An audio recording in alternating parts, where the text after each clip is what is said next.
Hello. Hi. Welcome to Behind the Sofa Live. I'm D. Cool. And I'm Elmoon Lewis. We've been doing these throughout Series 9 of Doctor Who. We've been doing some live Behind the Sofas. As well as doing our normal podcast reviews, we've been doing story overviews. We have. We've done it with Magician's Apprentice, The Witch is Familiar. Which seems like ages ago now. It does. Come on, talking. I'm going to pull this forward a little bit so it's a bit near us. Here we go.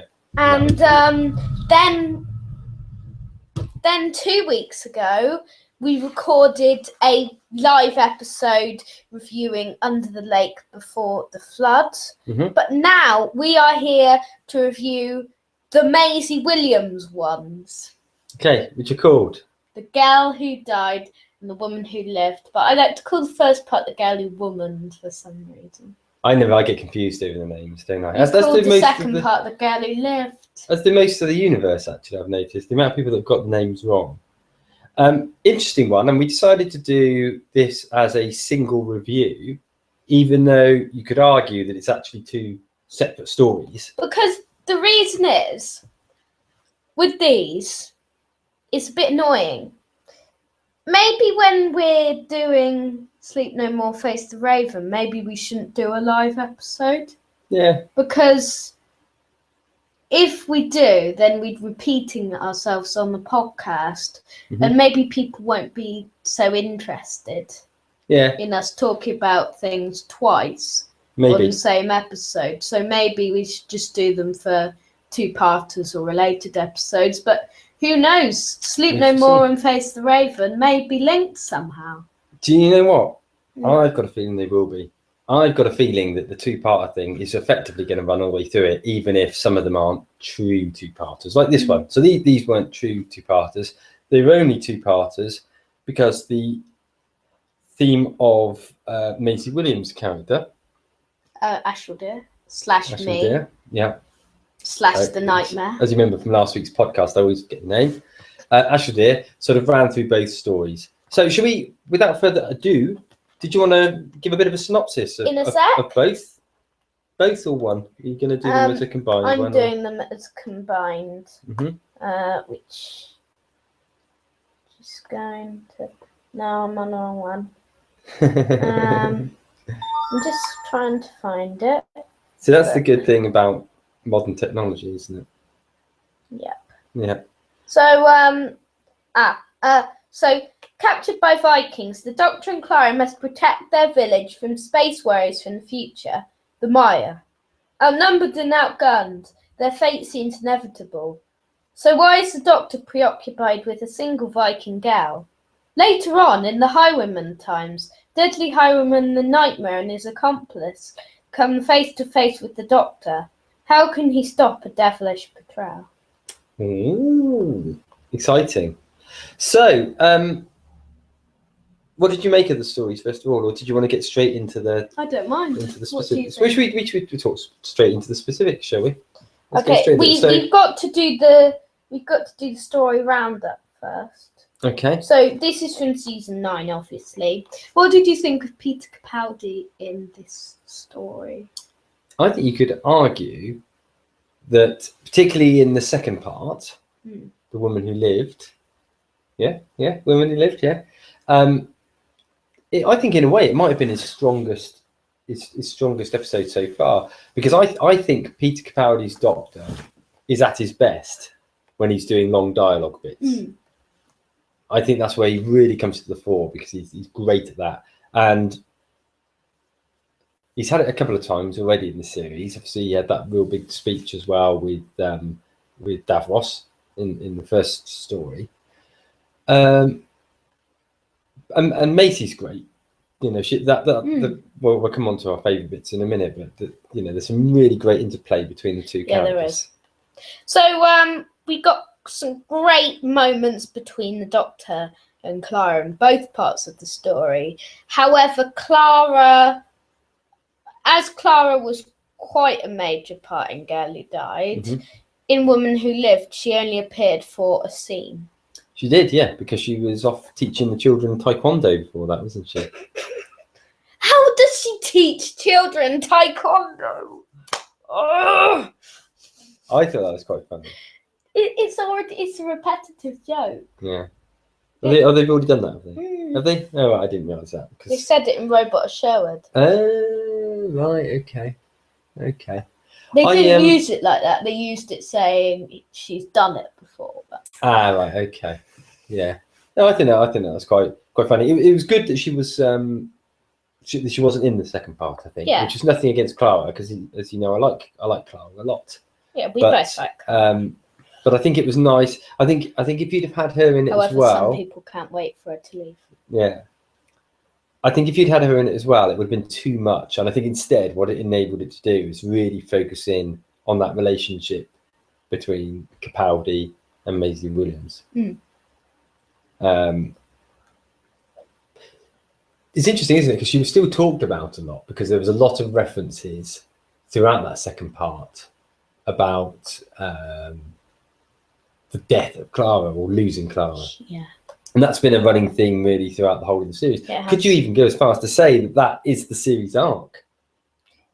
The death of Clara, or the loss of Clara? We don't know what the story arc is. Nobody actually knows, apart from maybe Stephen Moffat.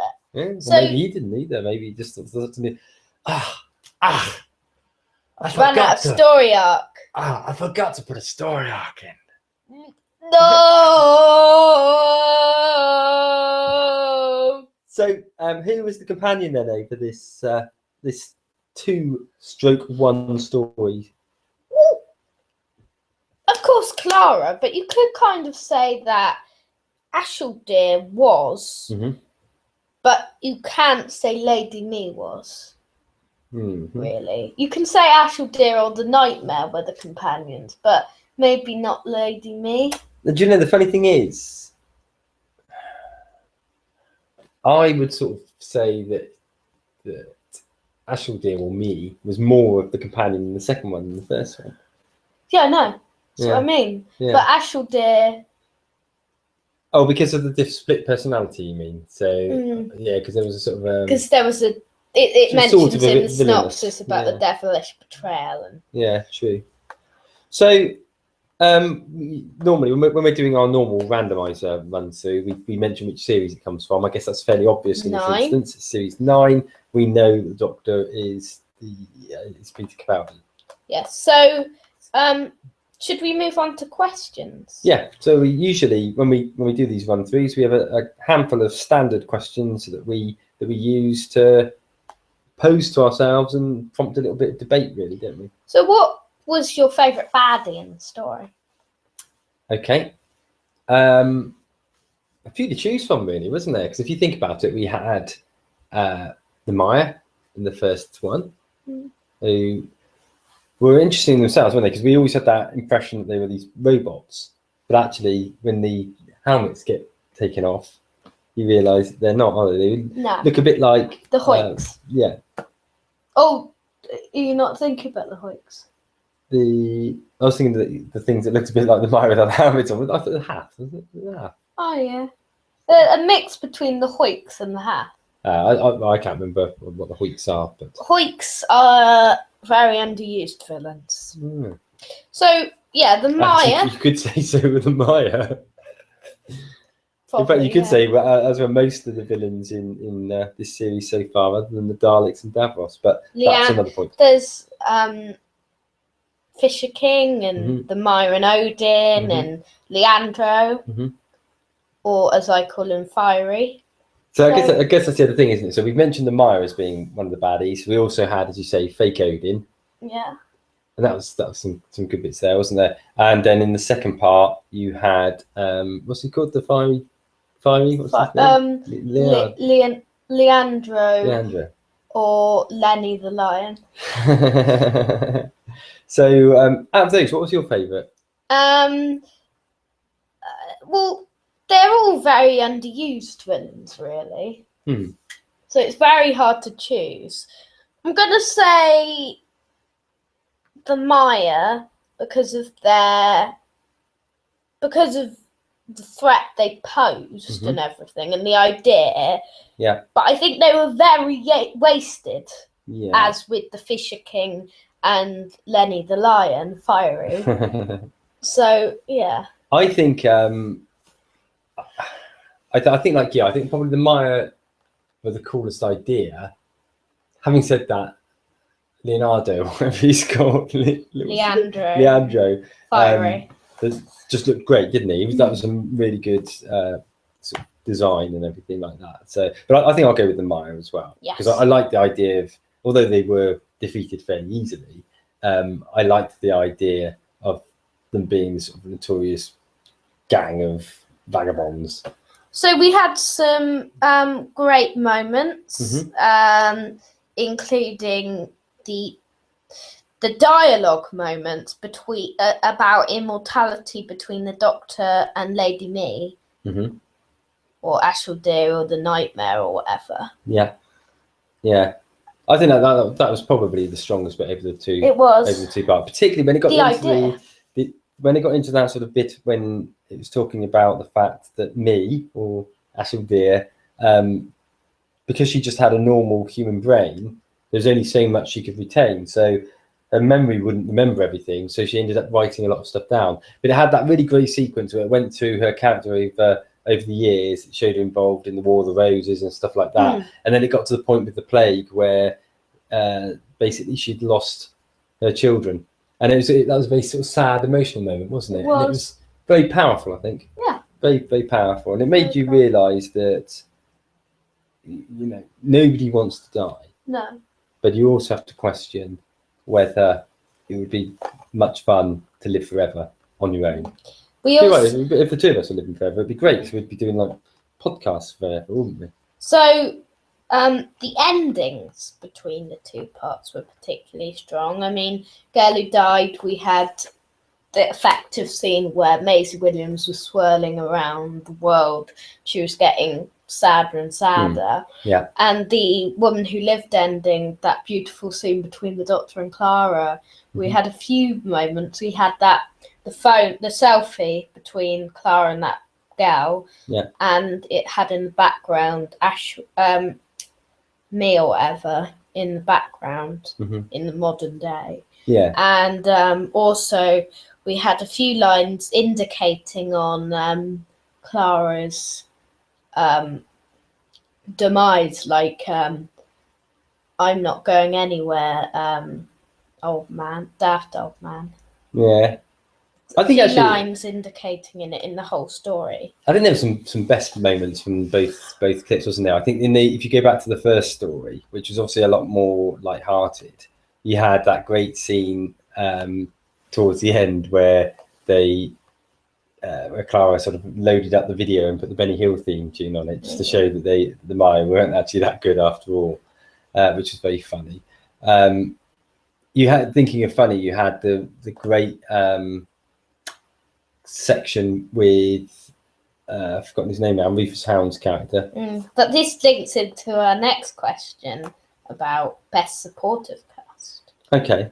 Well, all I was going to talk about was the Rufus Hound scene where he was just about to be hung, and there's the Doctor and I can't remember his name. Can you remember his name?